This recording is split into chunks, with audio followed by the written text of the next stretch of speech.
Mes chers concitoyens, en cet automne 2018, je souhaiterais revenir avec vous sur la création de la future collectivité européenne d'Alsace. Vous l'avez vu, le 29 octobre 2018, le gouvernement a acté à Matignon, avec les présidents des conseils départementaux, Brigitte Klinkert et Frédéric Biry, le principe de la renaissance de l'Alsace sous forme de collectivité locale. En effet, à la suite de son intégration dans la région Grand Est, l'Alsace avait tout simplement disparu. Cette renaissance, ce n'est pas simplement une collectivité locale. Ce sont également des transferts de compétences ou des délégations. Des délégations dans le domaine économique de la part de la région vers l'Alsace, qui permettra à l'Alsace de reprendre son destin en main autour de l'attractivité économique et du tourisme. Mais ce sont aussi des transferts de compétences, cette fois-ci de l'État vers la collectivité, dans 3 domaines.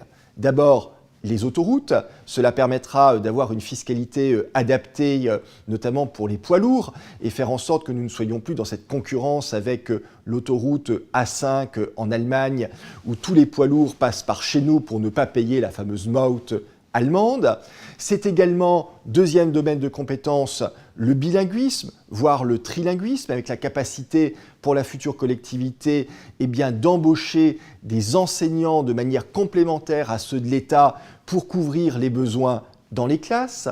Et c'est enfin, troisième compétence, la coopération transfrontalière, où la future collectivité aura la possibilité de porter des projets propres et peut-être même d'avoir des adaptations législatives et réglementaires, c'est-à-dire des règles spécifiques à notre région transfrontalière du Rhin supérieur.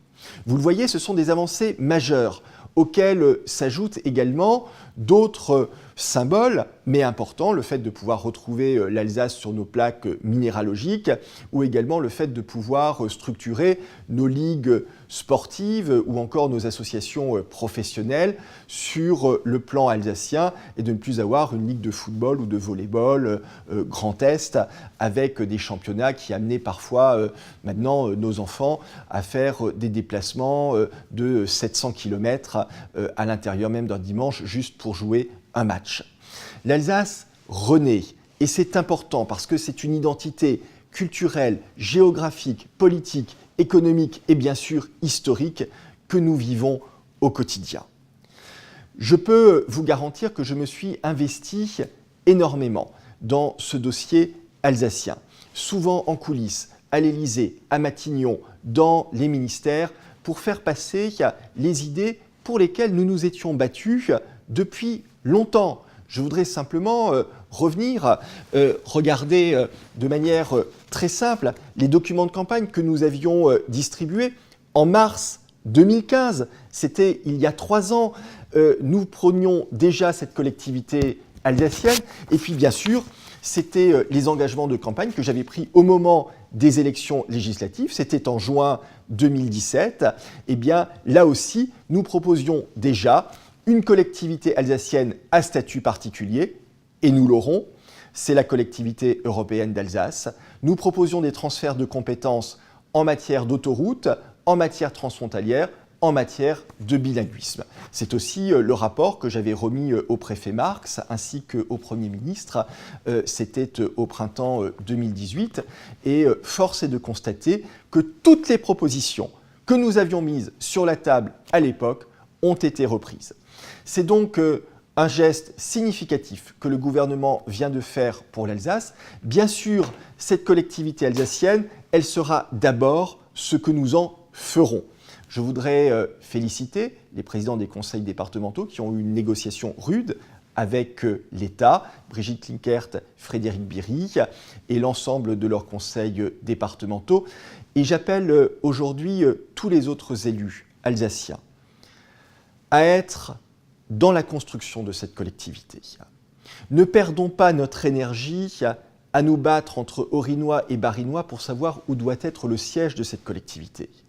Mettons notre énergie sur l'essentiel. Retrouver le plein emploi en Alsace, trouver les énergies de demain pour avoir une autosuffisance énergétique, notamment lorsque Fessenheim fermera. Battons-nous également pour que nos enfants puissent apprendre les langues étrangères.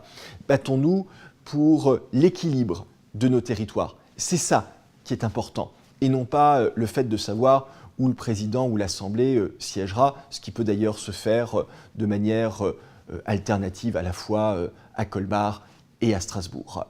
L'Alsace, c'est ce que les citoyens en feront, mais nous avons aujourd'hui un bel outil, c'est la collectivité européenne d'Alsace, et je suis extrêmement heureux, en qualité de député, d'y avoir contribué et surtout d'avoir aussi respecté un engagement que j'avais pris devant vous.